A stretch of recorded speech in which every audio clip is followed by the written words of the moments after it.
సమస్యలను పరిష్కరించి వాస్తవం మీరు ఆలోచన చేయండి. మీరు ఒకవేళ నన్ను ఇష్టపడే వాళ్ళు ఉండొచ్చు, ఇష్టపడని వాళ్ళు ఉండొచ్చు, నా పట్ల కోపంగా ఉండే వాళ్ళు కూడా ఉండొచ్చు. అందరు 100% నన్ను ఒప్పుకోవడానికి నేనే స్వామీజీని కాదు, రిషిని కాదు. నేను ఒక సగటు ప్రజాప్రతినిధిని.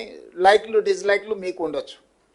గతంలో మీ జీతభత్యాలు ఎప్పుడు మీ ఖాతాలో పడేది, మీ సోదరుడు ముఖ్యమంత్రి అయినాక ఏ తారీఖు నాడు మీ జీతాలు వస్తున్నాయి ఒక్కసారి మీరు అంచనా వేసుకోండి.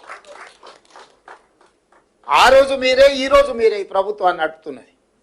కానీ ఆ రోజు మీ జీతాలు ఎన్నడు వచ్చేది, ఈ రోజు జీతాలు ఎప్పుడు వస్తున్నాయి? ఈ 24 నెలల్లో ఎప్పుడైనా మీ జీతాలు ఆగినాయా, లేకపోతే ఇన్స్టాల్మెంట్లలో ఎప్పుడైనా పే చేసినా మీరు చూడండి. మీ డిఏలలో కూడా 3 డిఏలు ఇచ్చినా ఇవాళ పొద్దున్నే పిలిచి డైరీ ఆవిష్కరణ ఉందంటే తప్పకుండా శ్రీనివాసరావు ఇదేదో పెడతాడు పీఠముడి అని డిఏకి సంతకం పెట్టి, ఫైల్ మీద సంతకం పెట్టి శేషాద్రి గారికి ఇచ్చి, కనీసం పోతే ఏదన్నా సంతోషకరమైన వార్త ఒక్కటనే చెప్పాలి కదా నేను వాళ్ళకు అని పొద్దున్నే సిఎస్ గారిని, సీఎం పేషీలు అధికారులను పిలిచి మాట్లాడి మీ డిఏకు సంతకం పెట్టి